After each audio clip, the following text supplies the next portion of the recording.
Everybody, can we start the 7 o'clock session, please? So the pictures are really cool. We're going to get a bit of a break for a cup of tea, etc. So grab a seat.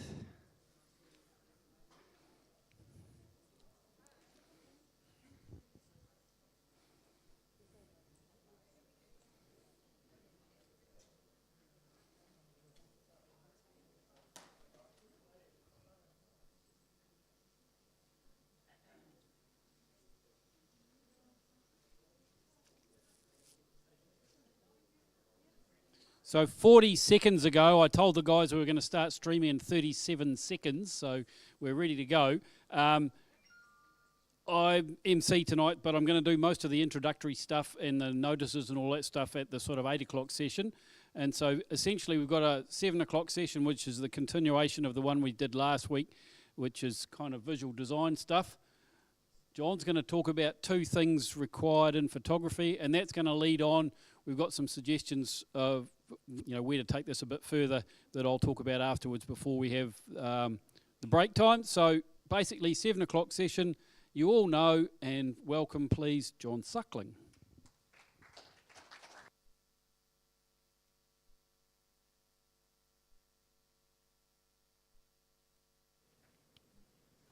Is that working? Great, thank you. Thanks, Ian. I know that's provocative up there, but the 2 things are, 1, find a story that will interest the viewer, and 2, know how to tell that story. Sometimes in photography we get all hooked up in all kinds of detail and things that we have to try and think about.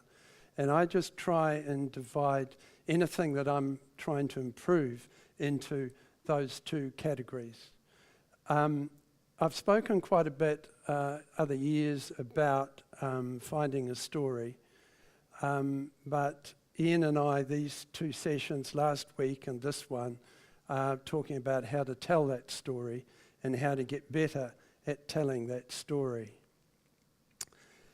The thing is that telling a story photographically is quite complex. And it's very, very abstract. And so what I'm going to do just briefly is have a parallel between telling a story in a novel and telling a story photographically, and then get into the differences that crop up later on. So making or writing a novel involves the same 2 things: thinking of a story or a plot, and then know how to tell that story. And in a novel, of course, a novelist has to have a very good vocabulary of words, then has to know how to select the right words and know how to arrange those words, not only to make sense, but in a way that engages the reader. The number of times that I've started the first page of a novel and that I know nothing about and think by the end of the first page, I'm not going to bother with the rest of this because it just doesn't grab me. So making a photograph is very similar in the sense of covering those points. You have to have a visual story. You need to know how to tell that story. First of all, you need to have developed a good visual vocabulary of shapes, lines, colours, etc., as Ian outlined last week. Then you have to know how to select the right visual words for the image that you're making that matches the story. In other words, and then you need to arrange those visual words or elements, design elements, to catch the viewer's attention. So making a story has a parallel with a novel.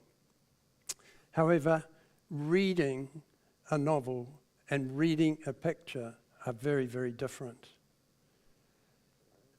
As we all know, a story evolves progressively, page by page, until we finally get to the end result and understand what the plot is. The problem, as we all know with photography, is that there's an instantaneous revelation of what we think is a visual story. So getting inside the head of someone that's reading a novel is fairly easy, isn't it? Because you start with the first page, you read that, and if it's good enough, you keep going until finally, on the last page, you get the completion of the plot. But what about what goes on in the head of someone who is looking at a photo? It's not very obvious, is it? There's no physical thing about turning pages. It's instantaneous.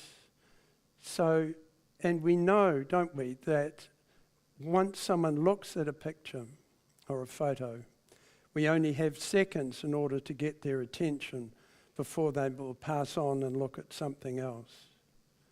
So the problem is that we see nothing that tells us what someone is doing when they're looking at an image. Furthermore, the person looking at the image doesn't know what their brain is doing. They know if they look long enough and start analysing, but they don't know what happens instantly when they look at that image, because it's their subconscious brain that is operating when it's looking at a visual image. So it's quite handy, I think, to be able to try and get inside the head of the person that is looking at a photograph. And there's been a lot of stuff written over the years about this, and I've managed to get together some of that. So let's look inside the head of a viewer of a photograph. And it's summed up by the statement, the eyes scan, the cortex thinks. So I'm not a medical person. If there's some here and I've got some of my stats wrong, please let me know afterwards. But somewhere I read that the retina has 130 million sensors. The retina, of course, is the lining inside the eye.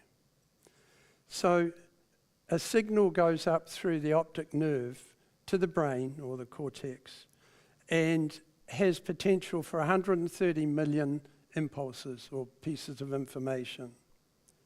Now, obviously, our brains can't cope with that much because there's a massive overload.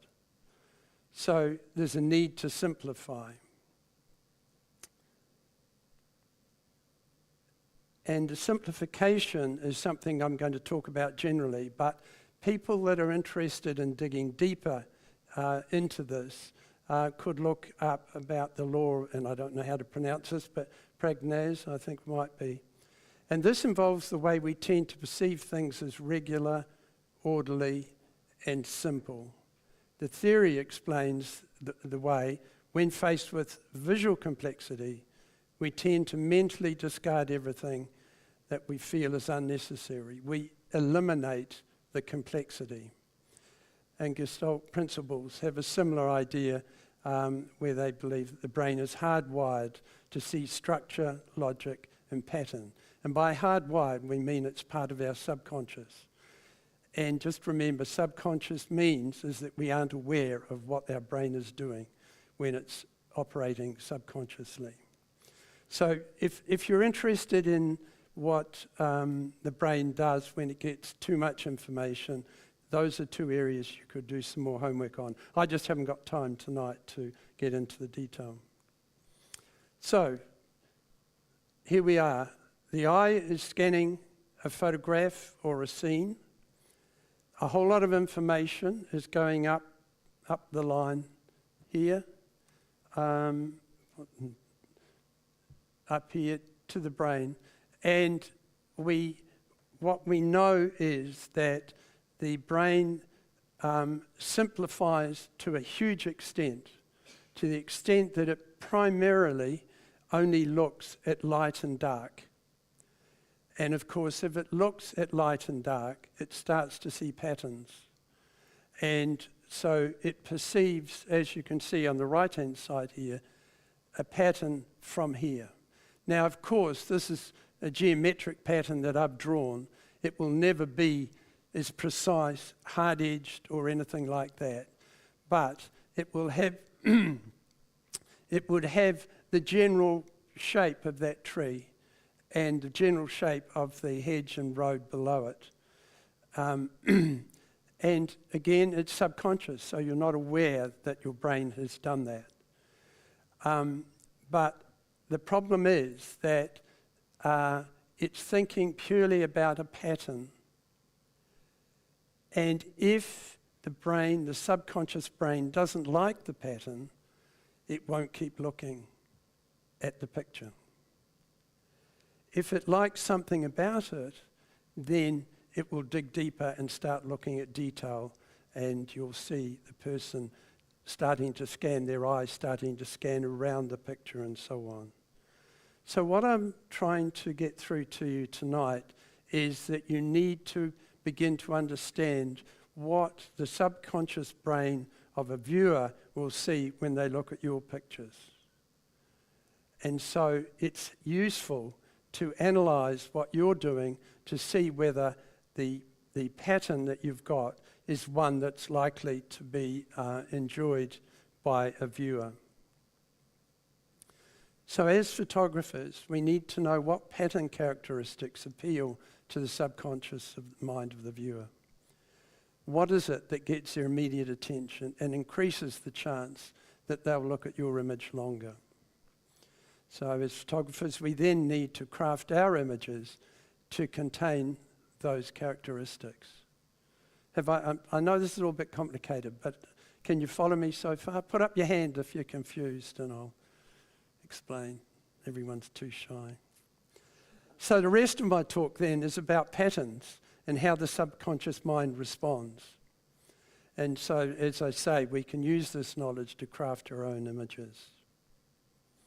So in a moment, I'm going to put an image up there that I want you to look at and try and be aware of what reaction you had immediately, not analysing it after the event, but what reaction you had immediately. I've done this once before, and some of you will remember it, but here it comes.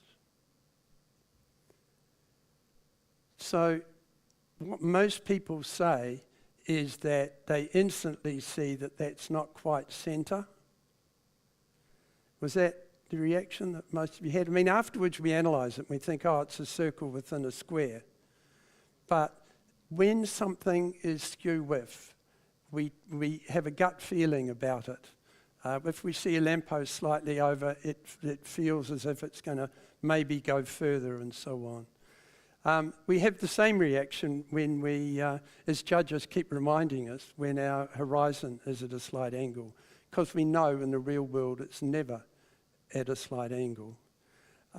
So there's an intuitive thing, an inbred, inbuilt, and inborn thing that we understand. Essentially, it's to do with balance.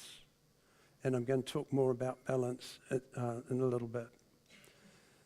So so there is, in fact, what some authors suggest, a hidden structure within the rectangle or the frame of your picture.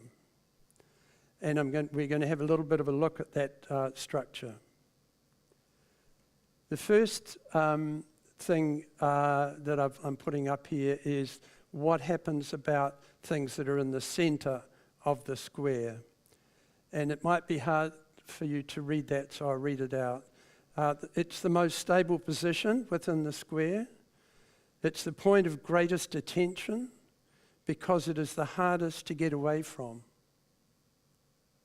It's dominant, it's static, you can mediate on it.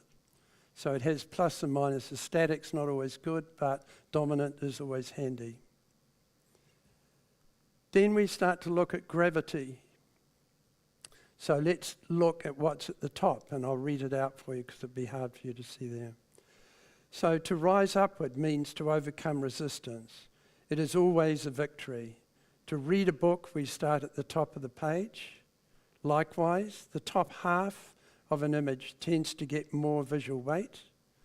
Seeing pictures is an extension of our world, like the sky, the sun, and the moon. So we're used to seeing certain things up high, and so we often associate that, particularly say in landscapes, with with being up high.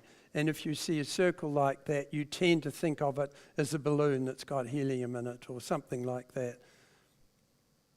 Okay, so another aspect of gravity. What I'm saying is this gravity is part of our conditioning of subconscious thinking. It's not something that someone's thought up and you have to get a degree in art history or something to understand it. So in terms of the bottom, the wording there is to descend or fall is to surrender to the pull from below. And therefore it is seen as a passive compliance. It's more grounded. Seeing pictures is an extension of our world, the land. So in landscapes, of course, it's always down there. Then the other thing is that in Western society, we read from the left to right. And so on the left, we see things that are on the left as coming into the picture. And on the right, we see things as moving out of the picture. So within this square, there's a whole lot going on about all around the centre and around the centre that we need to keep in mind when we're designing our photograph, when we're framing it in the camera and in post, whether we need to change to crop or take things, eliminate some things that are distracting.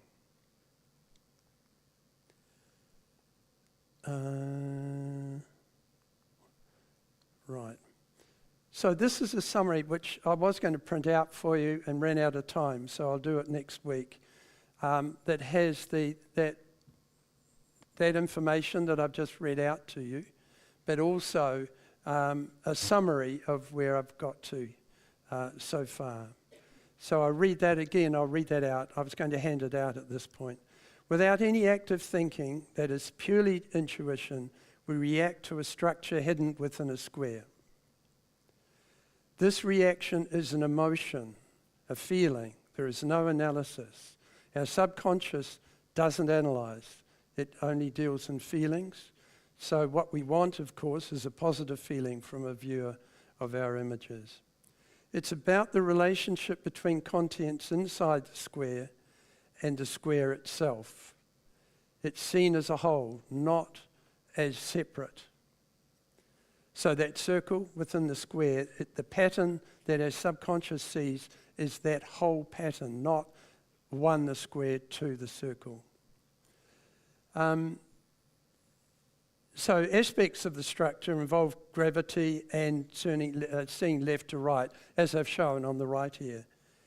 But the overarching aspect is balance and harmony. It's balance and harmony, or the opposite, the lack of, that will get the attention of the viewer in that instant, less than a second, of when they first look at an image.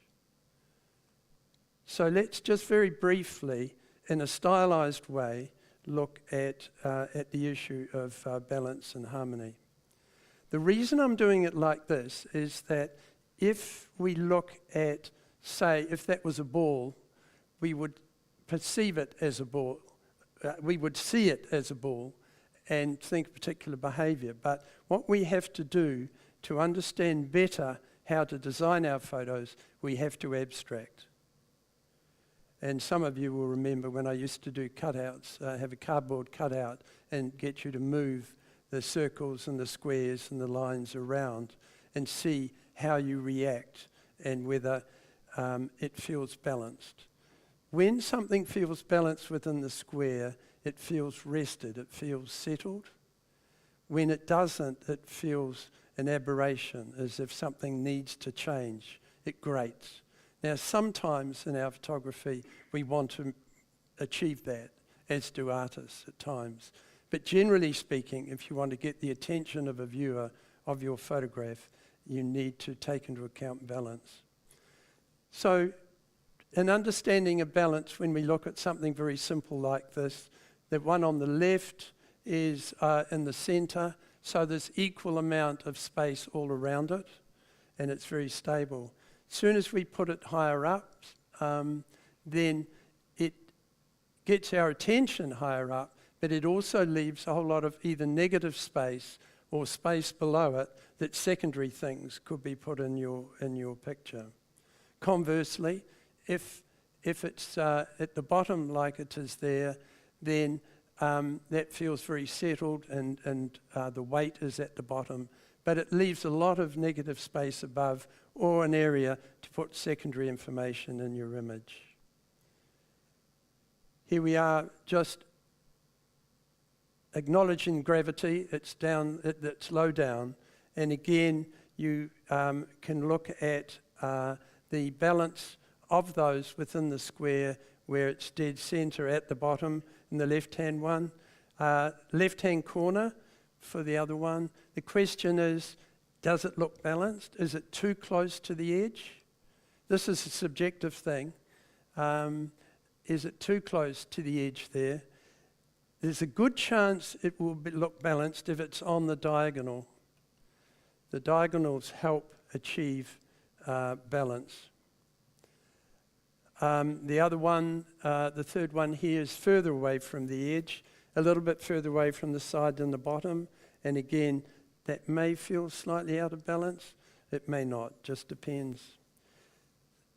Circles have no orientation.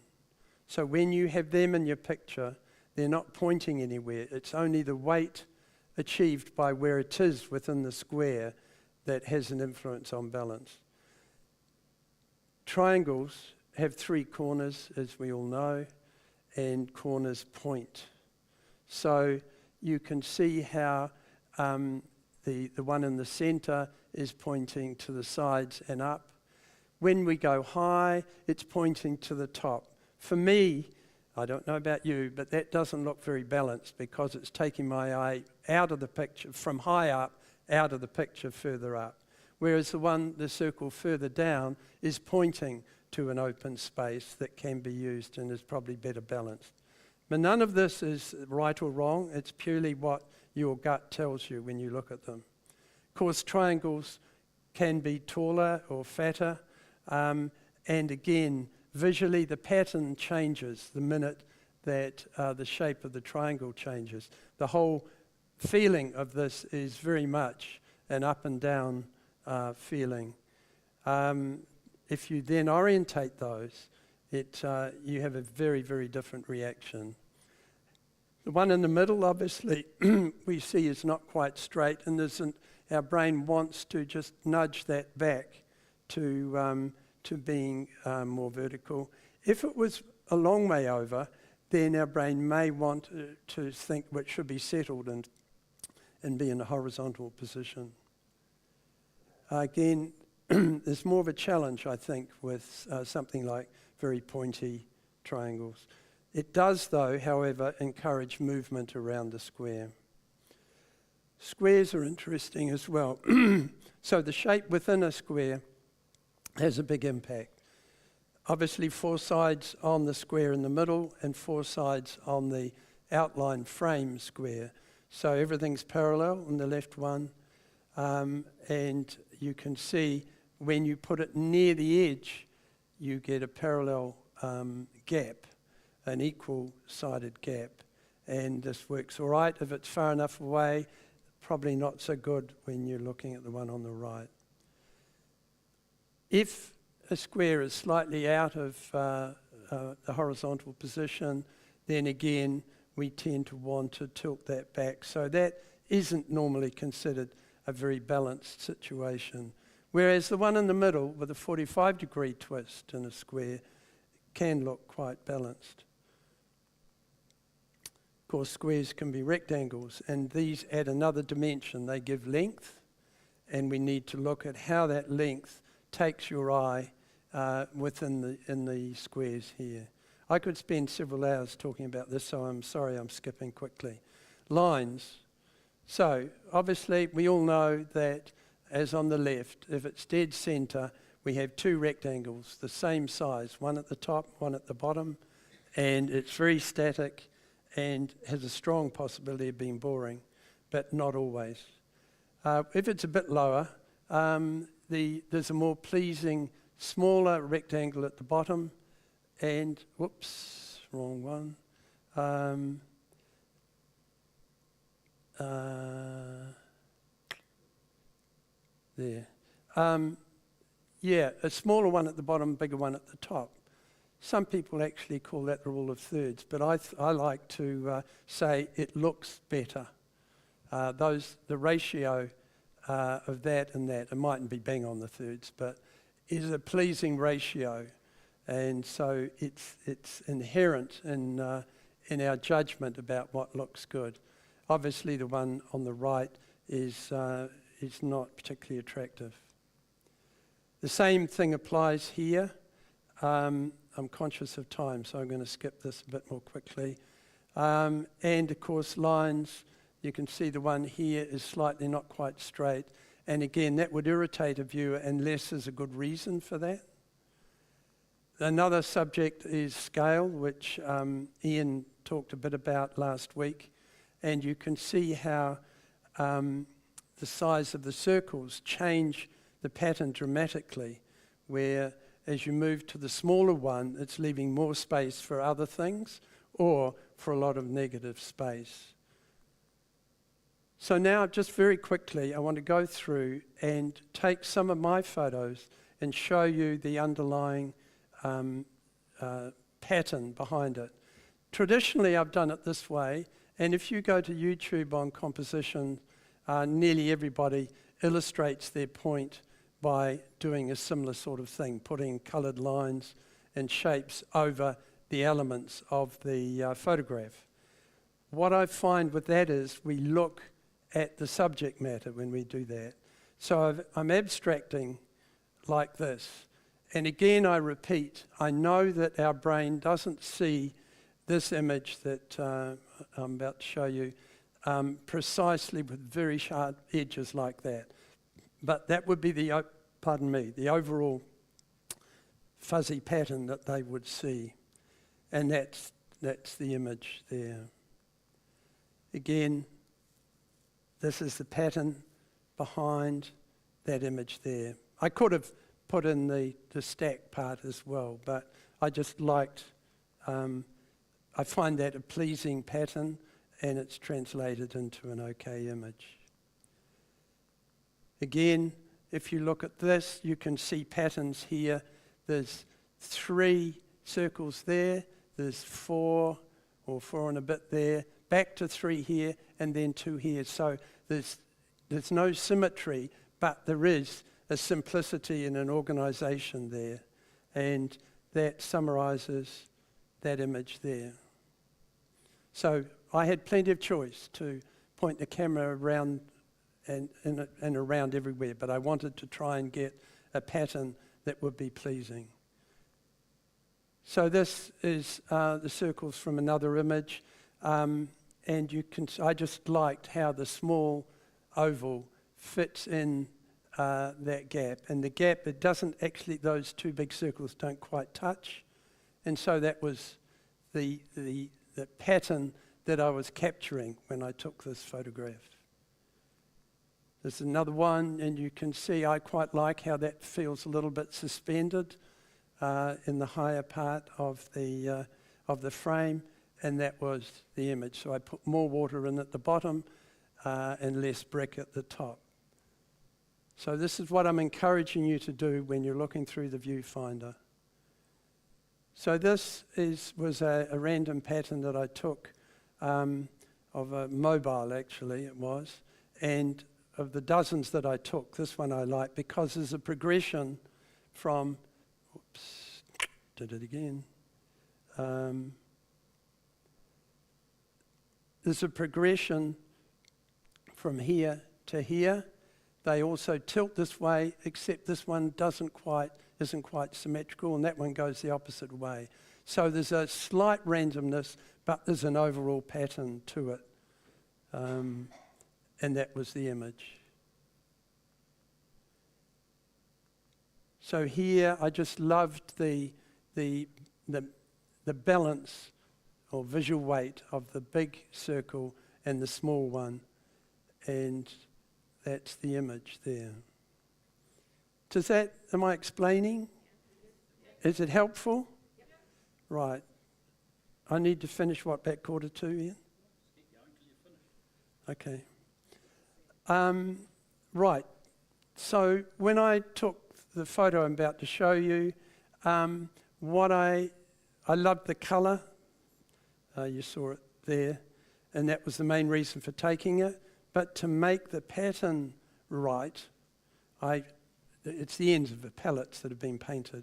I had to frame it in a way that there was some balance and symmetry to it, and so you can see the three squares progress across here, and then instead of coming out of the picture, it comes back to here. I felt that that was an attractive pattern. And that is the image. So when we look at this, we don't see the image behind it, but it works better if you've got a good pattern. This is another one that where the square is at a 45-degree angle, and it's framed around another frame that is not quite in the center, so it helps, for me, it helps the balance of moving it to the right slightly and down slightly, so it's not too boringly static. There is a little bit of movement in terms of the pattern. This one, the rectangle obviously totally dominates and looks as if it's going to crush or damage this, really, that gravity will come down onto it. And of course that's what I was trying to achieve, was the big face here on this sculpture in Chicago. And then it took me ages waiting to get this girl. I took quite a few shots of her. She looks small and delicate, but vibrant because she's skipping through against this. So that structure behind it helps it work as a better photo. This one is more of a purely going in towards the center with very slight variation, so it's not perfectly center. And that's that. And of course the eye goes, as we all know, in shapes, it always goes to people or animals first above any other shape. I liked this because it had the weight at the bottom. You know, we talked about the gravity of things coming down here, but it leaves plenty of space up here, so it doesn't look too heavy. And this just suspended, not quite in the center, and at a reasonably pleasing angle for me. This is always personal, but there are some basic principles that are behind it, and that's the final image. So it's how you approach what you're looking at. So here this is quite busy, and the image is busy, but there is a rhythm and a pattern to it going from bottom right to top left. And this was a whole lot of punts in Oxford looking off a bridge. And I just liked the way that they all flowed through. Just remember that, as I said before, the image that the viewer will see will never be as stark as this, but it will be monochrome. It's not colour that they look at so much at first. There are some exceptions, but generally it's monochrome. And it would be much more fuzzy than that, but it would be, hopefully, a pattern that they would find reasonably pleasing. So let's look at some photographs of triangles. So this is a triangle that is hitting the top, but it doesn't look too heavy because it's been lifted off the bottom a little way.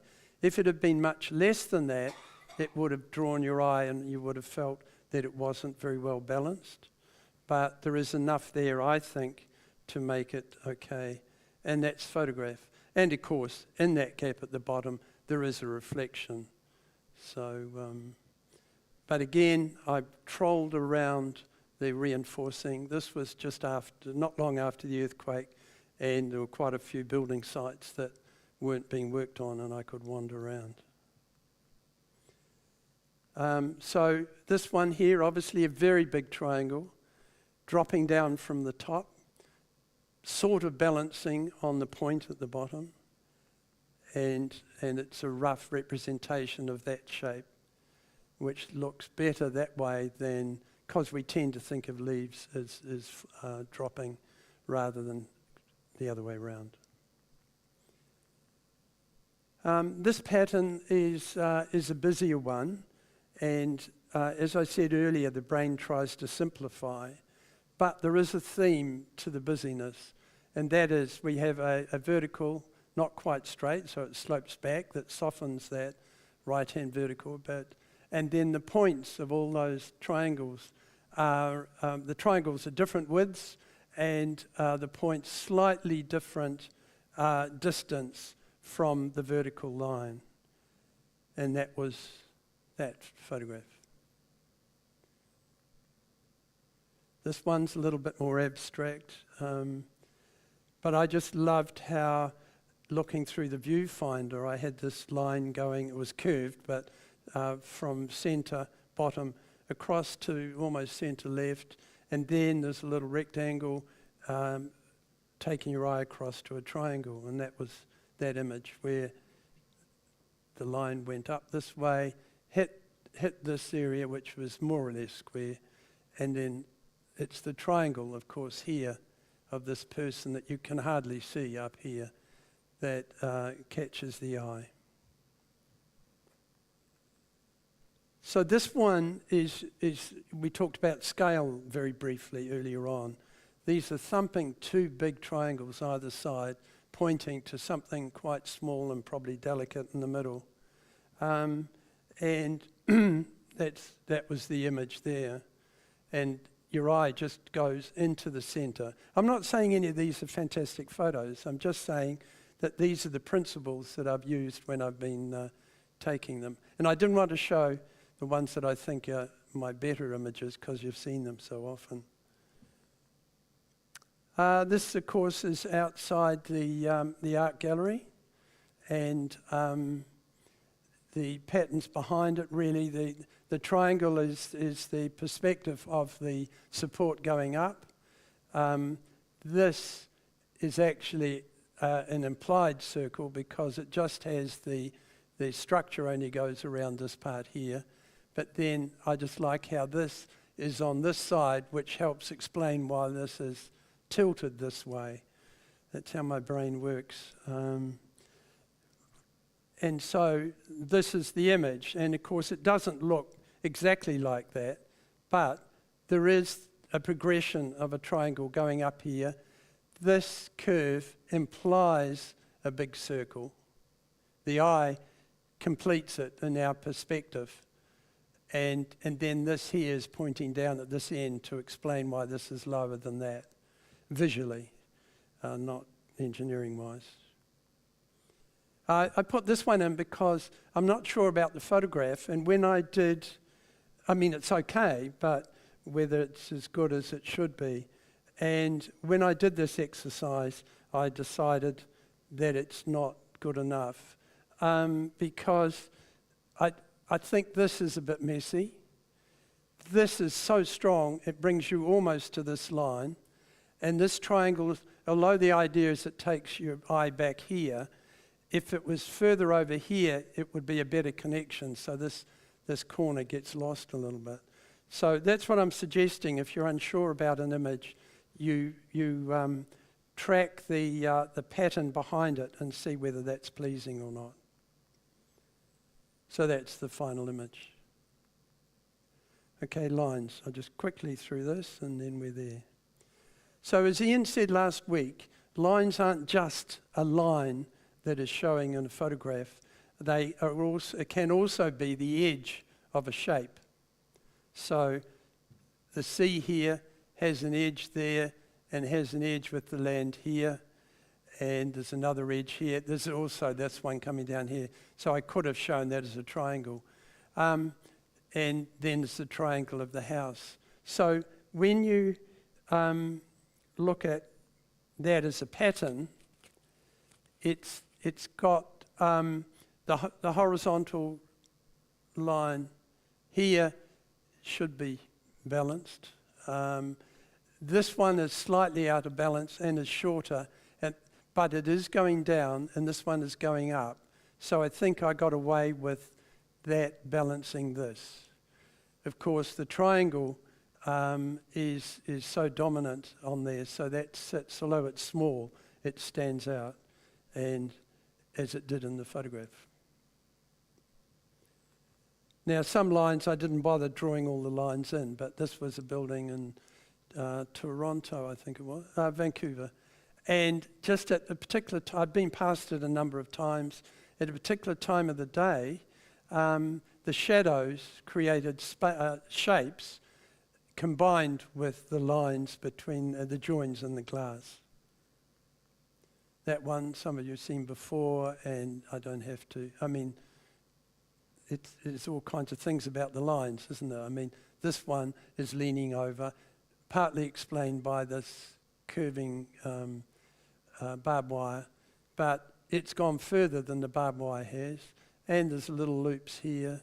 So, and none of these are straight, except that thing that is off center, is at an angle, acute angle. So it just fascinates my weird brain.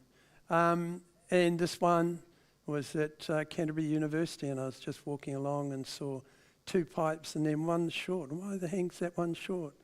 So it just catches the imagination a little bit. Here's symmetry, of course. I didn't talk too much about that. But in the art gallery here, two black doors with a white edge, aluminium edge on the join, and two stainless steel handles. So, you know, there's very strong geometric, more static pattern there. This is just outside the public library here in Christchurch, and I saw that stone jammed in those curved lines. This I've shown you before in the the art gallery in Australia. And I've tried many times to take photographs of that, and this one's the only one that has worked.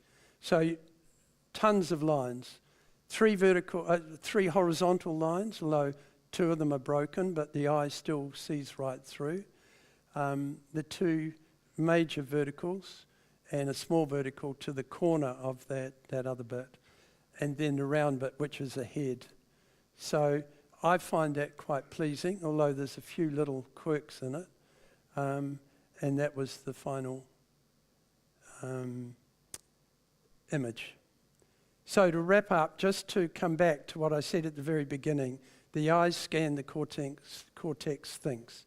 What I want you to do, or suggest, that you will improve your photography if you start thinking about the pattern that a viewer will be seeing underlying your photograph. And then this was what I read out to you earlier. And if anyone's interested, can you put your hand up if you're interested, and I'll print it out for next. No, I don't want it on email. No, sorry. People keep pinching it. I've seen some of my stuff come back to me from other people. So I'll bring a few in anyway next week. So that's, I've covered my ground. Are there any questions? I'd particularly like to be challenged as well if you don't agree with something I've said. You obviously do it subconsciously. You just see it. Is that right? Or do you think Right. Good point. From my reading, everybody, young children, once they're about 6 months old, begin to see shapes and acknowledge their relationships when they do their simple drawings and so on. So it's argued that all of us have it in our intuitive subconscious mind. But obviously, if you study art, for example, then you will have a more attuned, intuitive reading of things. My argument is that we need to become more aware of our intuition. If we begin to look at things and say, our gut says this isn't quite right, then you start looking more carefully and start analysing at that point. Go with gut feeling, then start analysing and change if you can to get something that your gut feels happy about. So I was just looking at your images and I sort of, I get a wry smile because my mind works in a similar way. Lots Yeah. of things I walk past and I just can't switch it off. It's picking things, Yeah. lines and shape. Yep. I don't always take photos of them, but No. it's interesting that, and yeah, obviously other people see different things. It's just your mind works that way. Yeah, and yeah, people's minds. I have the advantage that I tend to think in black and white. I don't see it as black and white when I'm looking at an image. And when digital cameras came along and I could change the viewfinder to black and white, I tried it and I got lost. Whereas, so those patterns that I've shown you, I saw I was looking at colour. So I do have an advantage at understanding monochrome patterns because I do a lot of black and white photography and I'm interested in geometric patterns. So it is easier for me. But that's the way that I've attuned my gut feeling. But other people will attune it in other ways. Any other questions? That was awesome, John. I just want to quote something. Hang on. I've got a couple of texts while that was coming through from this bloke down in Mosgiel that some of you met just recently, Ferg Campbell. The first one says, "Mind blown apart. This is bloody gold." Next one is a clapping hands. And he says, "Clapping, John, like a crazy man in Mosgiel. This is absolutely fabulous. This is the best visual design explanation I have ever seen. Pure gold." I think Ferg I know summed it him, up. so he's been kind. I He's been think Ferg kind. summed it up pretty well there. To take it a step further, Dennis has organised another Littleton Explore, so we're going to get an assignment, sort of a task list rather than an assignment. So anybody wants to come across to Littleton, meeting at 1:30 at the Visitors Centre with a bunch of little tasks that are kind of visual design orientated based on the talks we've had over the last couple of weeks. Feel free to come across, that'll be really great, and just let this lock in. Sunday, sorry. Sunday. So that's after the rugby and after the relaxation, after we've all be jubilantly excited and come over after lunch. Okay, so cup of tea time. I'm going to ask John to leave this up here during the cup of tea so you can just take pictures of it or just let it absorb and just let your brain settle down after that, because I thought that was fabulous too. And have a look at the pictures and then we'll move on to the prints after a cup of tea. Big round of applause for John.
cup of tea through from the other room or drink it quickly.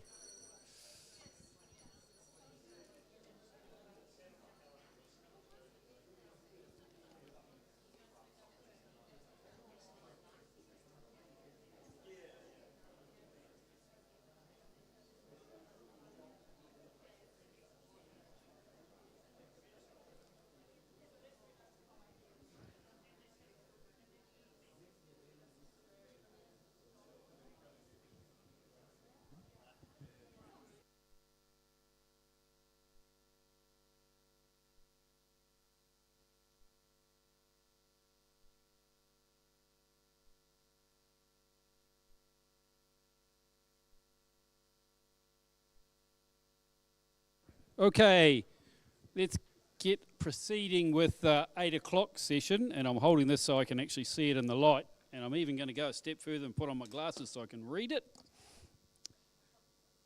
Okay, first thing on the notice board was I was talking about the Littleton Explore session, which I talked about for, just to reiterate it, Littleton on Sunday at 1:30, Dennis is organising. The idea is for about like a 2-hour wander around, follow the exercise set that you'll get. It'll be on Facebook and emailed out to everybody to follow up from John and my talks, and that'll be a little photo thing. There'll also be, what does he call them? Showcase. There'll be a showcase Dennis is going to set up to put some pictures in with instructions on that for Sunday. I'm basically going to do an elaborated, expanded Diana's email about what's going to happen through to the end of the year. So starting with next week, 7 o'clock is pub quiz time. So you don't necessarily have to come along with a team for your pub quiz, but if you've got one, that'll be good. But otherwise, we'll just organise people's into groups here. It's a photography pub quiz. So questions and things about photography that have been dreamed up all over the place. We'll probably pick up some chocolate fish for prizes because that seems to be the way these things go. But it's a fun exercise at 7 o'clock. The last time we ran this, everybody enjoyed it, so I've put in a few trickier questions, so it's not going to be as easy as it was last time. So come along at 7 o'clock for that. And then at the 8 o'clock session, it's this year's last competition, which is PI number 10. So that's the end of the pretty impressive competition year for 2023. The week after, on the 8th, is the projected image salon. You still have the opportunity to enter images pretty much right up to the day before. So here's a really good opportunity to, to put your work up to get an initial reaction. I've just about succeeded in organising a judging panel full of stars that'll be a surprise for you to wait and see on the night who they are and how that's going to work out. But I think it'll be really good. So the salon is a little bit different from what we've done in the past. So previously it started at 8 o'clock and gone sort of the whole judging and looking at it, procedure takes, I don't know, an hour and a quarter, something like that. And then there's a mad rush and a lot of pressure while the computer crunches winners and totals and all that sort of stuff.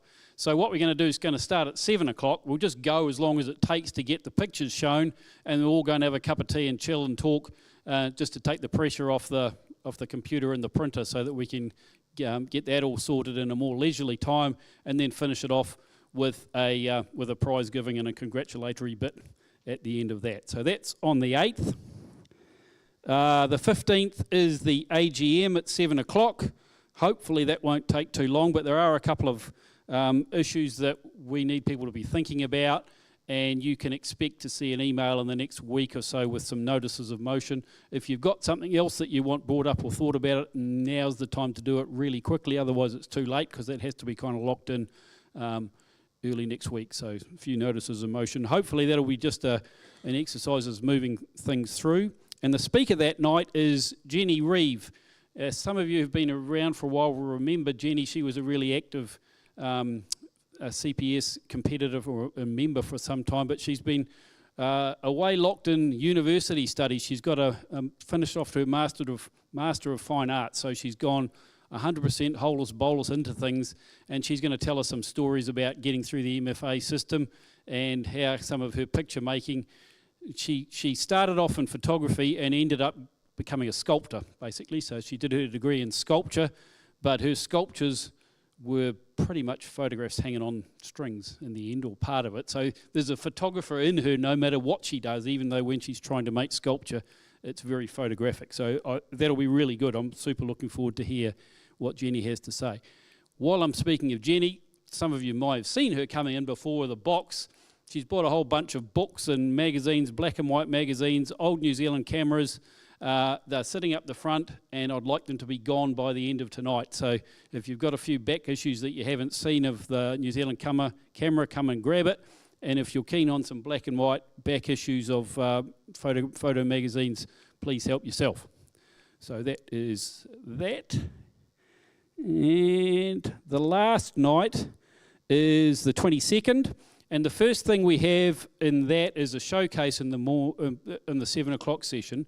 So can I have a show of hands here, please, for those of you who were at the pinhole constructing, whatever we call it, activity evening, who made a digital pinhole camera. So can you put your hand up if you've made a digital pinhole camera? Can you leave your hand up if you've made any images with that pinhole camera? No, not that one. I'm talking about the digital one. So the digital one. So good. I want everybody who had their hand up in the first time to get out there and have a play with that thing. There's a showcase. I'm not sure whether it's up yet, but it will be up soon. And I'd like everybody just to make an interesting digital pinhole and stick it up on there for the pinhole showcase. Not too far away, we were going to do Stuart's sologram. Is that what he called them?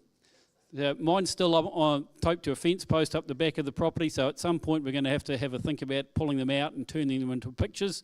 Penny McCall's already managed to do it, so one of us can do it, the rest of us can do it as well. So I'd also like to see some of those, and we'll have a pinhole showcase on the last evening of CPS for this year, which is the 22nd of November. The speakers that time, and it's put up as Joe and Pete's holiday shots. I think that's probably understating it slightly. We're going to get a photographic discovery visions tour of what Joe and Pete have been doing this year, basically. So stories about landscapes and places they've been, and the dogs they've looked after, and the snow they've seen, and the icy trees and stuff. It's going to be really cool and something really to look forward to. I know from talking to Joe over the weekend that they're putting a fair bit of effort into it, so I think it'll be a great show, so make sure you don't miss that. Okay, that's the notices. Let's move on before we start the print one to MDC.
Better? Yeah. The top two were relatively clear. The rest were all equal. Despite the numbers, it was quite an intriguing competition to cast one's eyes over. So John Ben was the winner. Another chocolate fish. You need an aquarium at home. Thank you. I don't know. I'm very surprised, actually. Looking at those images coming up this evening, I thought I had no chance. Some very good images up there. So you have a very difficult task, John. There were some very good images there, and a lot of them were very difficult to judge between, really. But thank you everybody for your support during the year. I think we pick another topic for over the summer, which we then show in February. So a number between 1 and 7, John? 5. And then between 1 and 30. 11. 11 says openings. Openings. So that's the theme for over the over the summer, and success is the current one. Thank you. And a huge thank you to John for all the effort that goes into that. I think the MDC's been a super successful thing this year, and to finish on a set of pictures that good is really great. So the rest of the evening, we're going on to the for the print competition. First, an observation I'd make before we start. Usually by this time of the year when it comes to print competitions, there's about half the number of pictures are up there. Everybody sort of run out of enthusiasm for making prints, and I'll admit there isn't one of mine up there, so I'm guilty of that. But well done to everybody for getting out there. There's some really great pictures up there, so I'm interested to hear what's happening, and I'm going to leave it to Di and Janine to run the show. Thank you. Yeah, we had, I think it was 40. We've had consistent numbers all year. I think the first print one, there was 51 entries, and I think the rest of the year it's been steadily around 38, 42. So well done, everyone, for making that extra effort. Tonight, our judge is Dr. Neil Gordon, APS NZ, and he's given me a short bio. I don't know where to stand, actually. Neil is a meteorologist who retired from the Met Service in 2011 after a 43-year career, including forecasting, research, senior management, and extensive international contributions. He has a doctorate in meteorology from Massachusetts Institute, that's a tricky one, Institute of Technology. He was an early convert to digital photography in '99 and now uses the Fujifilm system and his iPhone. He's mostly a landscape photographer, although he has dabbled in other genre. In 2013, he won the Laurie Thomas Landscape Competition. He gained his LPS NZ in 2010 and then his APS NZ in 2015. With a set of prints, each of which comprised up to 300 images, blended so that moving cloud elements effectively painted across the sky. That sounds interesting. Might have to see if we can find that to have a look at. Neil lives in Otaki, if I've said that correctly. He joined the Kapiti Coast Photographic Society in 2005, serving on the committee for many years. He joined PSNZ in 2008 and has served 2 years as a PSNZ counsellor. A decade ago, he and the late William Wright set up the PSNZ online database, which he now runs together with Greg Whitfield as the PSNZ database team. Neil has been judging for PSNZ since 2016. He mentors new trainee judges, co-presents judge training workshops, and was appointed to the judge accreditation panel last year. So, hopefully his comments will prove very interesting tonight. Over to Nicola. Yes, thank you. Are you okay? Okay, yeah, I definitely am on. Thank you.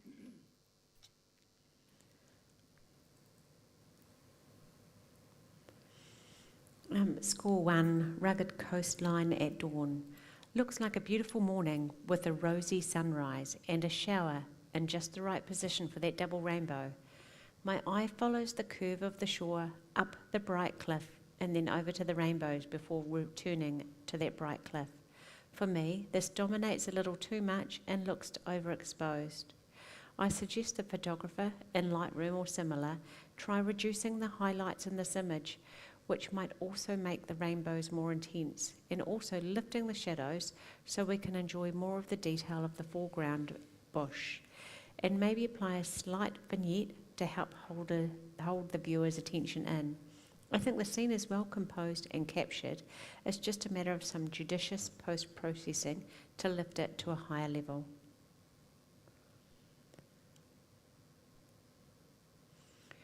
Verapero colours.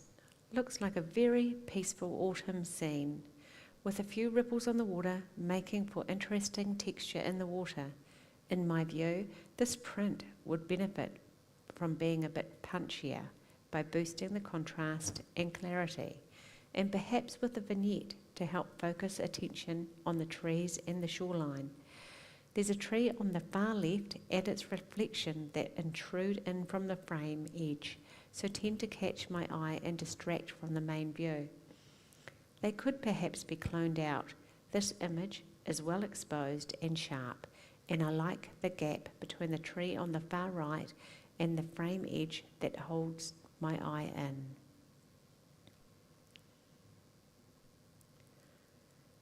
Evening descends. Looks like a very peaceful scene with beautiful sunset colours. Lots of rhythm in the various horizontal bands in this composition, with the far shore horizon on the bottom third.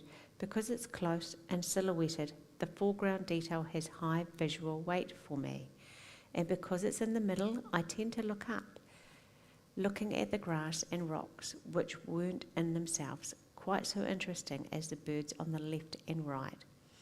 For me, the image would have worked better if the foreground was less cluttered, and maybe we just had that one group of 3 birds on the left. Though not quite so close to the left edge of the frame. We can't always choose our location or timing, of course, but if the photographer is willing, some cloning and content awareful could be experimented with to see what they think. Overall, the image appears a bit soft to me, though that contributes to the peaceful, almost dreamy vibe of this print.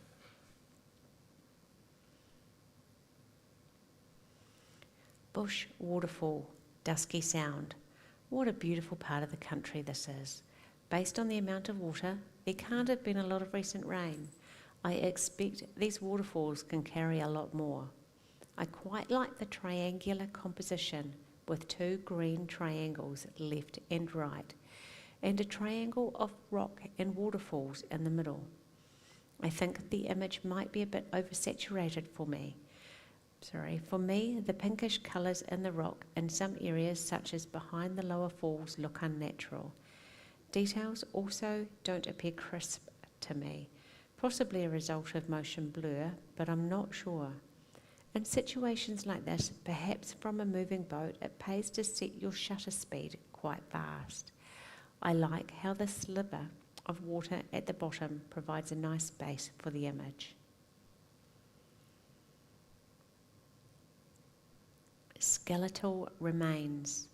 There is a feeling of abandonment and decay here, based also on the title mentioning skeletal remains, perhaps an old shed with bits of wood.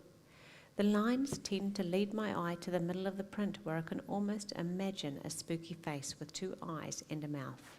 The aspect of the print may be strengthened by cropping in and about a quarter from the left. Anything different tends to attract attention, so I also tend to be distracted by the blurrier elements at the bottom left and the bottom right, which don't appear to fit with the rest of the image to me. To reduce the impact, a vignette could be used perhaps. Overall, I'm a bit puzzled by what is going on here, but I very much appreciate the use of repeated patterns and textures. Embracing illuminated jellyfish. This looks very alien to me, like a jellyfish-shaped alien creature descending onto a hand. My best guess is that it's actually some kind of artificial lamp with the light shining down on the hand. It's quite striking, though I think it would have worked better if the hand was sharper. I also suggest darkening the top part of the object a little to contrast more with the lighted tentacles. Unfortunately, the print has a number of marks on it which spoil the clean black background as found in the original digital version of the image. Not sure how they came about, but this presentation really let the print down for me. The image itself I found very graphic and intriguing.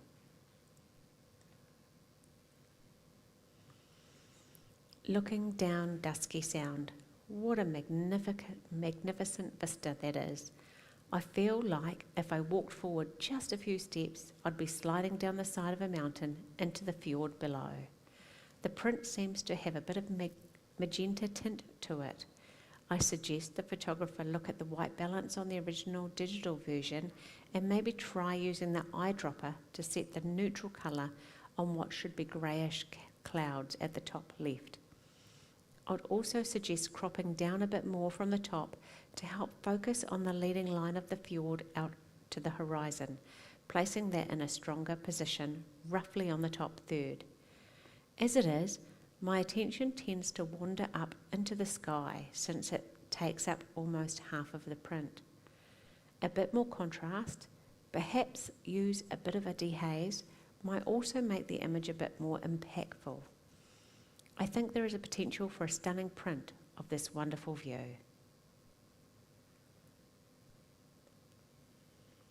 Pink water lily. This water lily is very pretty and nicely isolated with a clean black background. For me, the petals to the right of centre are a bit overexposed with lack of interesting detail. I think this would work better if that area was toned down. I'd encourage the photographer to experiment with post-processing on this to reveal more of the detail and perhaps make it a little bit more punchy with contrast and clarity. The central composition and quite strong vignette does help focus attention on the water lily. Crocus duo with water drops.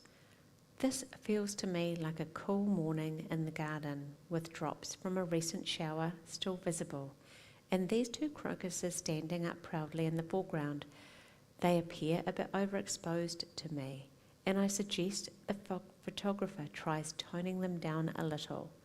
The drops also appear a bit soft to me, with the sharpest focus perhaps in the foliage behind them, rather than on the crocus flower.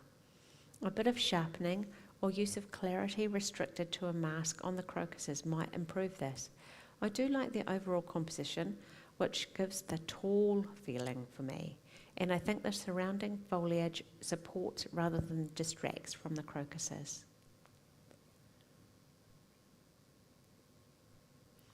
Swept in silk. This reminds me of a 60s fashion shot, perhaps because of the monochrome treatment and eyes hidden by sunglasses, making the person appear inscrutable. The head is framed by a U shape of some bright clothing at the bottom, the scarf presumably being swept around the head, and then a wrist and hand. That wrist and hand feel a bit disembodied to me. I suppose they belong to this person, but they might not. They are also quite bright, which tends to draw my eye away from the subject, as does the bright area of clothing at the bottom left. I'd suggest these be toned down a little to help keep the attention focused on the subject in the middle with a more subtle framing. While inscrutable, the face appears sharp and well exposed.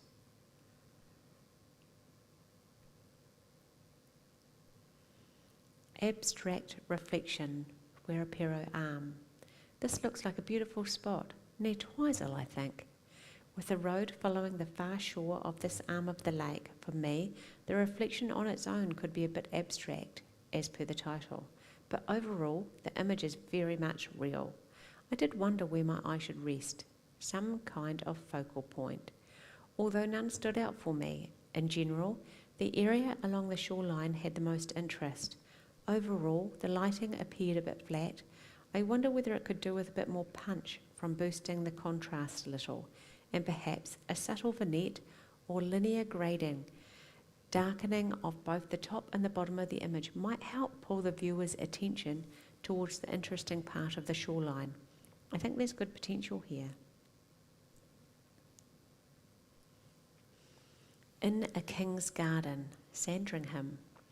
I haven't visited the Sandringham Gardens, but this gives me a hint of the colour and vistas available. I think these are rather pretty yellow flowers, perhaps in their dying stages. The butterfly adds a point of interest, although it's hard to see much of it with its closed wings and the front on view. For me, the petals overlap a bit confusingly, and in parts appeared a bit overexposed so that the detail was lacking. Some of the darker shadows, such as in the flower head on the left, could also be lifted to reveal more detail. It's good that the background is nicely defocused so that the flowers can be enjoyed without distractions, and I'm sure this provided a nice memory of a visit to the gardens and the kinds of flowers on show.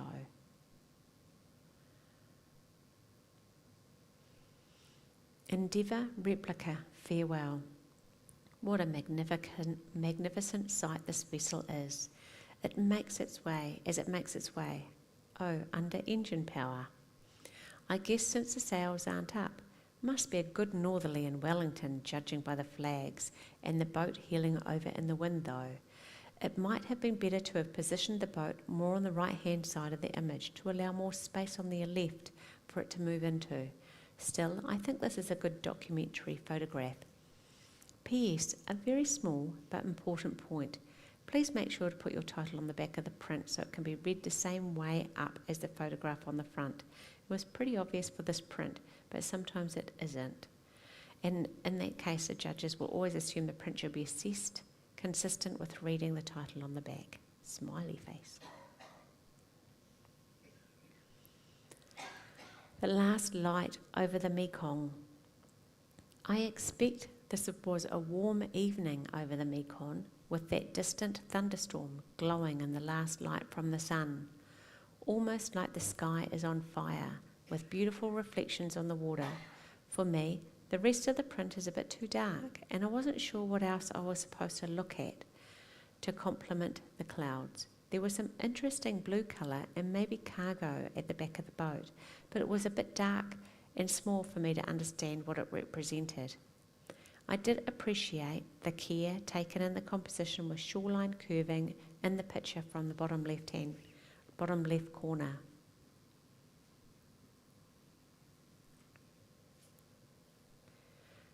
Dahlia Fire. The name of this flower, Dahlia Fire, seems particularly apt with this image, which does resemble orange flames flickering around the centre. It's sharp with lots of detail.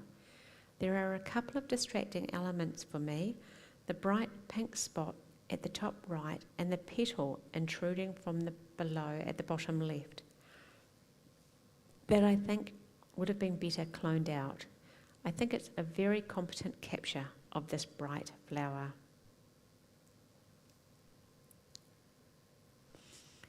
Portrait at the estuary.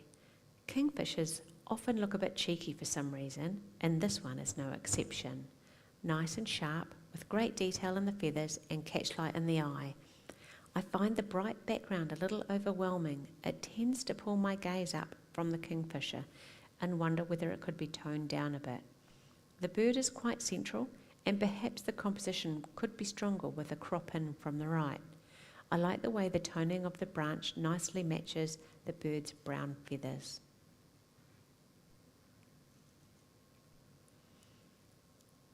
Seaweed farm. I was intrigued by this image as I know little about seaweed farming.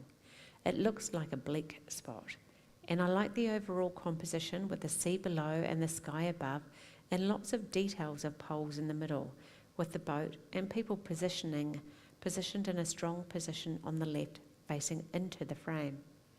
I appreciate the timing with the people visible between the gaps. I'm personally in two minds about the bird. On one hand, it might be seen as providing a contrast of speed and nature to the slowly moving boat with people. On the other hand, and where I ended up, it can be seen as a distraction from the story, especially since it has motion blur and is very central and dominant. I think the image would work better without it. I also suggest the print be slightly cropped from below to remove some quite solid lines right on the bottom edge, and that a small dot in the middle be cloned out. I really like the way the boys seem to go on for a long way further back, off into the haze or mist.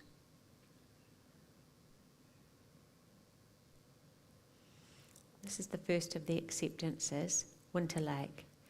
The word that comes to mind with me for this print are exquisite and feathery. I think the very panoramic format works well with the view, and I'm glad there is a gap on the right, as with our Western tendency of reading images left to right that stops my eye from escaping from the image out to the right. If there's a focal point for me, it's the darker tree to the left of centre, because it's different and the tallest tree. With such beautiful reflections, I would have liked to see all of the reflected trees and not have them cut off at the bottom. But I can also appreciate that this was an artistic choice by the photographer. There are quite a few, natural I assume, small black spots in the water, which distracted me a little from enjoying the reflections, and I'd recommend cloning these out. The print as matted has a tiny bit of a tree peeping out at the top left, best avoided if possible. A pretty magic scene and a beautifully made print. McLean Falls. McLean Falls is a beautiful spot, and I think this is a very good image of it, with the source visible at the top and then flowing down to exit nicely bottom left, with the shutter speed slow enough to give some creaminess while still retaining nice detail. It felt to me like this view was tilted down to the left, perhaps because of the slope of some of the terrain and the source not being vertical, or from the wide-angle perspective. I suggest the photographer try rotating it clockwise a little and see what they think, or maybe experiment with perspective corrections. It's all about impressions and not what the true horizon might have been. The bush area at the top left seemed a bit dark to me. I think the shadows may be lifted there. There's a lot of lovely moss detail everywhere, and I especially like the scattered autumn coloured leaves.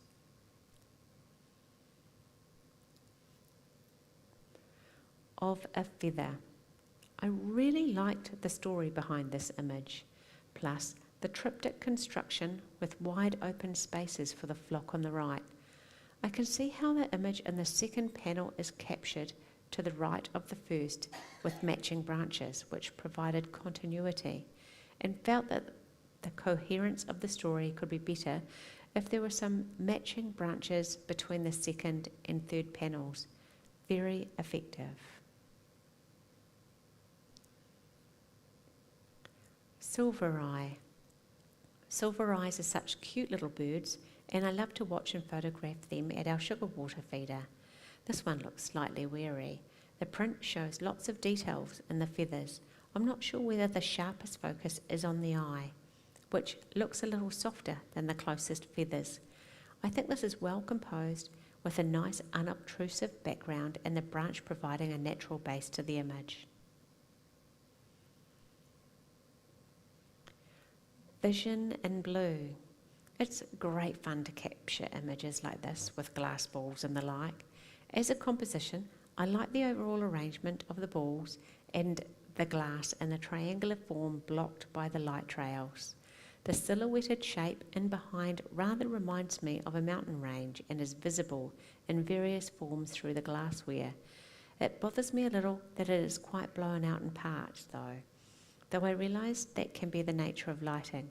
there's a small gap separating the left edge of the light trails from the frame, and I would prefer, for symmetry and neatness, that there was a similar small matching gap on the right, if that was possible, from the original capture. Lots of nice feathery detail.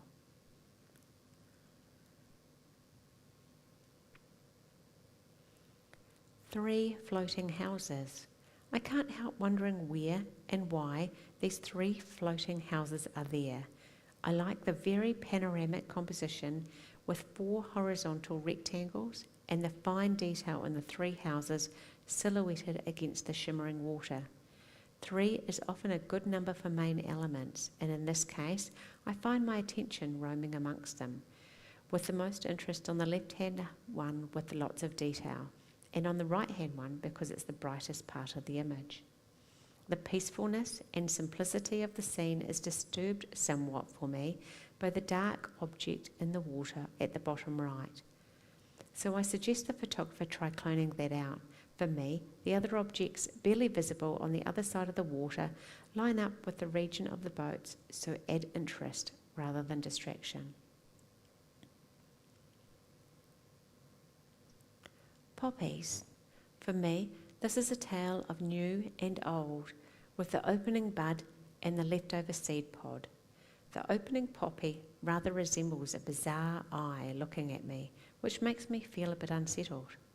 I like the non-distracting foliage as a background. I think the image might be stronger if it were cropped up from the bottom, so the bud wasn't quite so central, and this might better emphasise the relationship between the bud and the seed pod. Lovely detail in the fine hairs around the bud. On the train to Varanasi. I get a real sense of place from this portrait. The subject looks really engaged with the photographer. For me, the black area at the top of the print, even if it is part of the carriage, doesn't add much. And I'd suggest cropping just at the top of the painted area, while also cloning out a small but distracting spot at the top middle. Such a crop would also place the subject's head in what for me is a stronger position in the composition. Beautiful colours and textures, and the writing beneath the subjects helps set the scene for me.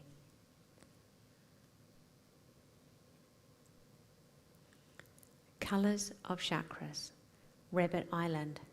One of the joys of judging is learning new things. I know about the 7 chakra colours, and they all appear to be represented here. For me, this image is all about the simple graphic design and about how the colours work together. I think the top half of the image has a restful feel to it, while the bottom, below the dark band that almost cuts it into 2, almost feels like a separate image with lots of texture and colours that don't feel restful at all to me.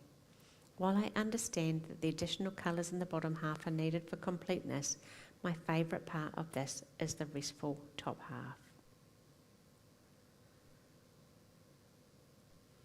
Grandmotherly. I think this is a very good character portrait, nice and sharp on the care-worn face, with lots of interesting detail in the clothing. For me, the eyes, with great catch lights, don't quite seem to connect with the viewer. It feels like they're looking over me to something in the distance. I would have preferred a more direct connection. I suggest cloning out a distracting small red dot at the bottom right of the print. I think the black mat matches the dark clothing and the tone of this print nicely. Score 4. A kettle. The warm tones of visible steam from the kettle make me wish I was sitting in that kitchen, all ready to enjoy a cup of tea. Lovely warm tones. There's lots of interesting objects to explore here, which all appear to have been carefully arranged in the frame. For example, with the hook just inside the left edge of the frame, there are a few blown out highlights that I would have preferred that weren't there. This really does make me feel like I am there.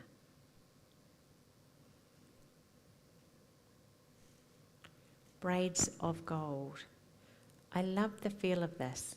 with the golden S-curves, taking my eye off to the distant river braids, and a beautiful contrast between the warm golden colours reflected in the water and the cold snow-covered land. The only intrusion on my enjoyment is the out-of-focus foliage at the bottom right, which I would prefer wasn't there. I especially like this as a large print, which helps the big landscape feel for me rather than just in digital form.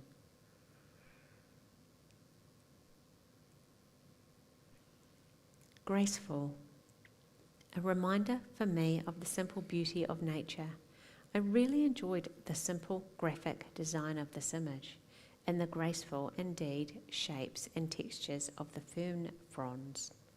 For me, the foliage in the bottom right provides a nice balance to the main subject and helps to provide a foundation to the image. Well done to the photographer. Fur seal. I see you. This seal looks so cute, and I love the C shape of its body. The title could have been I see you, as in letters. It might have been nice to see more light in the seal's eyes, but I guess lighting conditions didn't favour that. Perhaps some of the background rocks could be toned down a little as they draw my eye. I like the overall composition, and in my view, everything is sharp that needs to be, with lovely detail in the fur and the whiskers. Alone in the Mist. A very familiar sight, but a somewhat different take on it with a bare tree and clean white background. There is just enough detail and colour in the tree to provide interest, although it did make me wonder whether a monochrome treatment would have worked better. Given the minimal amount of colour, I like the composition, with the minimal reflections providing leading lines up to the tree, which has a strong position in the top half of the print, well clear of the edge of the frame.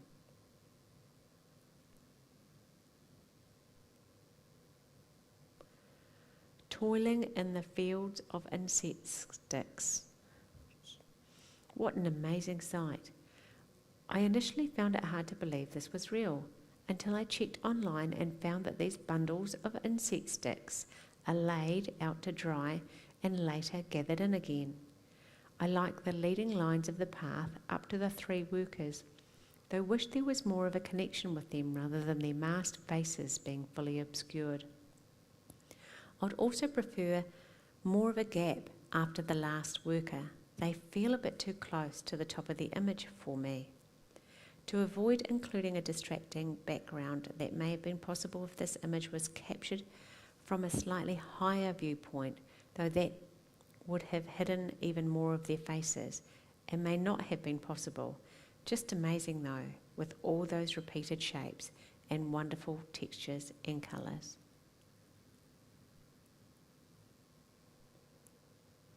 Score 5, Beauty in Silhouette. I love this. She looks beautiful and pensive. I am immediately attracted to the face, with the eyelashes just visible, then explore the rest of the profile. I really like how the silhouette is just contained within the right-hand side of the frame, with lots of space on the left for her to look into. For me, the exquisite, sharp detail in the hat is a wonderful contrast to the rest of the profile.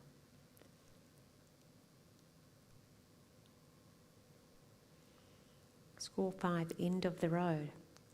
Brr, a chilly winter morning in the snowy landscape is warmed up by the rosy sunrise. The post box dominates while my eye goes back and forth between it and the frozen puddle reflecting the sunrise, and then admires the lovely cloud formations. Magic.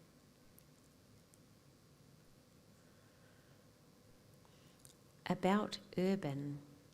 Urban landscape at its minimalist best. I love the simple graphic design and the clean lines of this, and the matte print has a lovely texture that makes it look like it's painted.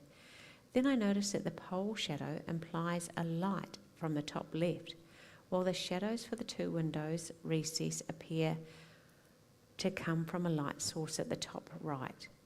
I find this intriguing and mind-bending.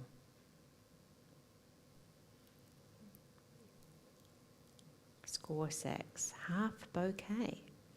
My, oh my, this print is gorgeous. The textures and creamy feel on the sharpest pink rose, in particular, looks so real. I'd normally be bothered by the base of the vase being cut off, but here it seems to work.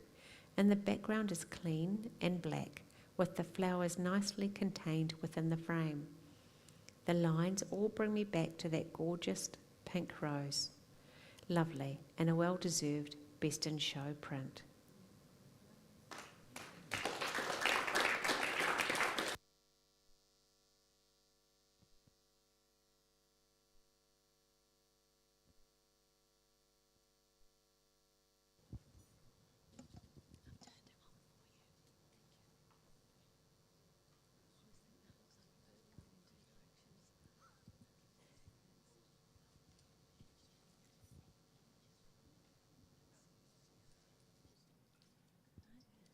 Thank you for reading those out, Nicola.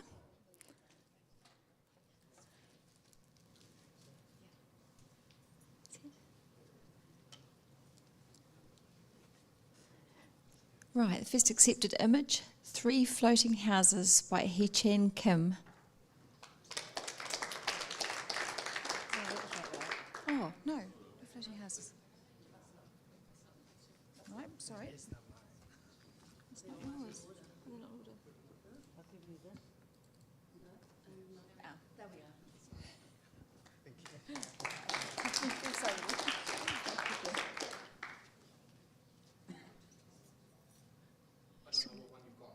Oh, okay. I thought these were in order. Sorry. The next one I've got is Poppies.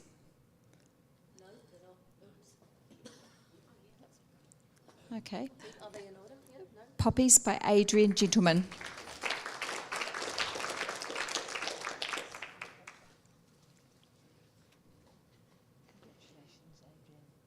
Do you want to just show them and I'll find them? Oh, okay. Colours of Chakras, Rabbit Island by John Ben.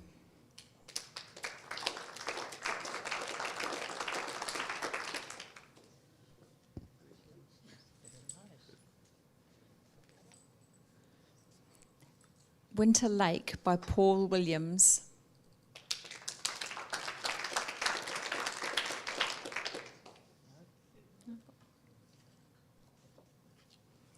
McLean Falls by Janine Money.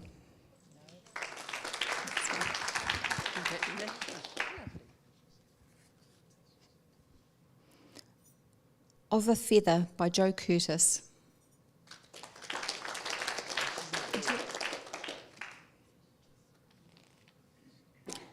Silver Eye by Anne Yuan.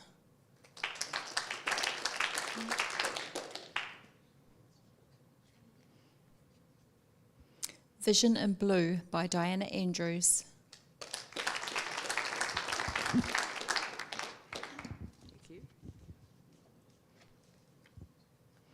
On the Train to Varanasi by Alistair Phillips.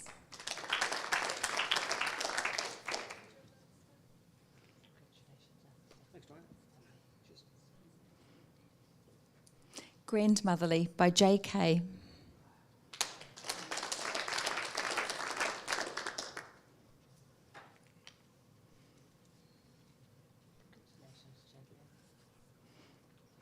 This is the first of the high acceptances. Kettle by Toby Mears.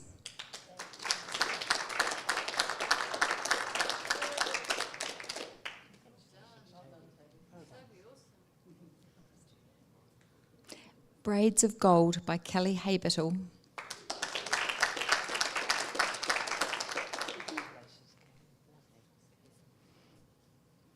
First Seal, I See You by John Ben.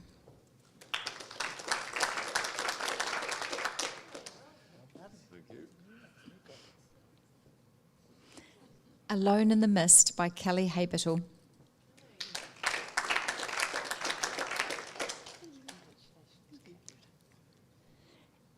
Graceful by Joe Curtis.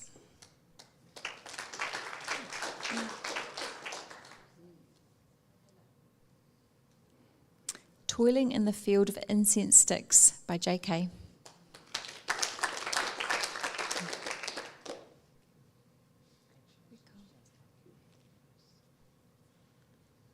This is the first of the honours images. End of the Road by Brian Haybittle.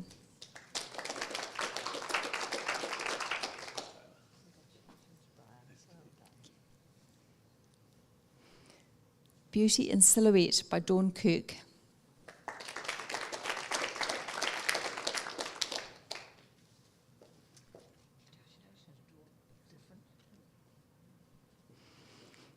About Urban by Diane Kelsey.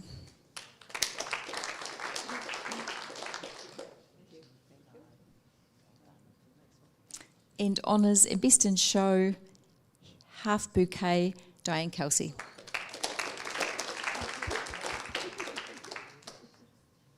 Great. Thank you, Diana. If you can get the mums who've had honours to talk about Yep, them. we can do that. Yeah, we've got time, haven't we? Can we look at go backwards through the top ones? Are we challenging? If you can, yeah. Yeah, if you can go backwards, Diane. Yep. Start that way and go backwards. You probably know my daughter is a wedding florist, and so I often get leftovers. And she did that arrangement for me, and I took quite a few photos at home and just decided I liked the half one. I've got several options, several versions of that, but I did some light painting on that for a change. So the room, it was black velvet and not very much light in the room, so I painted it, which was fun. I went over it because it was still a little bit dark, so I did a bit of post with that as well, but yeah, that was just an experiment. But yeah, so that was that one. Do you want to do the other one while I'm here? Yeah, this is a small composite, and I know the shadows are back to front. I did that deliberately because it doesn't have to be real, it just has to appeal. And I like the balance better, so that's the only reason that the shadows are the wrong way around. But if it stops you long enough to have a think, then that's fine by me. So that was a house in Redcliffs, up on the side, and the light. And I've seen it a few times, so I thought I'll grab that. And I found a nice, clean post, a new one, and stuck it in, basically. So that was that one. Sorry. Great. Thank you. Brian. Thanks very much. Kelly and I went for a drive up beside Lake Coleridge in the winter, so it's actually a sunset, not a sunrise. And to light the shed, I actually had our Suzuki off to the left, shining the headlights on it, just to highlight the face. But I don't know who's read the book of River Rules My Life, but that's the station. Mount Algis just across the river of the Wilberforce, so the Wilberforce and the Upper Akaya. And I'd like to go up there one day and actually go across the Wilberforce and stand on the hill and take a photo looking up into the mountains even further. Thank you.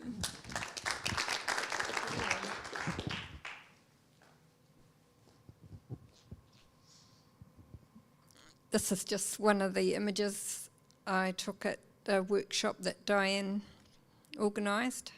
I just like that one because she was facing the other way, and I could see her eyelash and a bit of detail. It's just something different, which was very refreshing. I didn't know how a silhouette would go, or whether you should have them all really dark, but I just liked having the bit of detail on her face as well. Thank you, Dawn.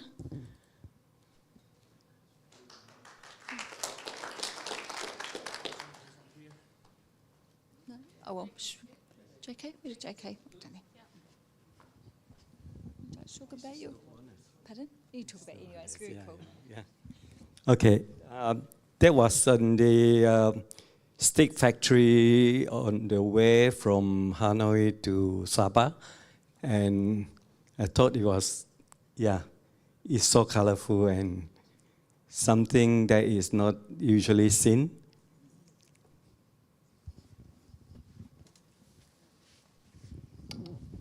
Thank you, JK.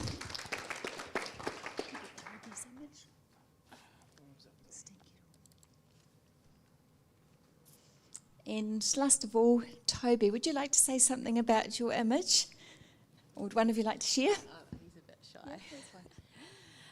This is taken at Toby's grandparents have a little house or a little hut on the top of their farm on the hill, and it's my mum, or Toby's grandmother, had decorated it, and it's all very authentic, made from macrocarpa. So everything in there is actually how it is.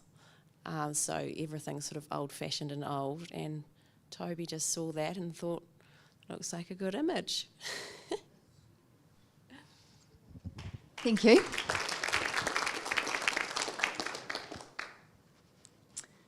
So tonight's the last night we're collecting prints in for the end of the year finals night.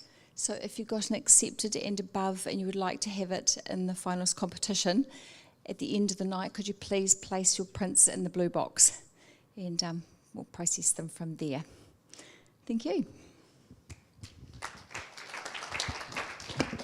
Well, I don't know about you guys, but I thought that was a pretty awesome night. Lots of really good pictures, good variety of stuff for what we saw tonight with probably the MDC of the year. Awesome talk from John, and super impressive print competition. And I really love that the last picture we see tonight's Toby. So well done, mate. That's a really good start. So thank you to everybody who helped tonight. So Alistair for kicking the door open, and Adrian for standing up and pushing everybody out at the end. That's really good. John Hawkins stood there and welcomed people. The sound guys are all furiously in the bunker out the back there, so that's really good, and they do it all the time. Alistair again on projection. Super thank you for John, and for running the prints competition tonight, for Di, Janine, and for Nicola for reading it, so thank you for that. And thank you all for coming. Hope you had a great time, and get yourself thinking about pub quiz stuff for next week. The questions are going to be hard.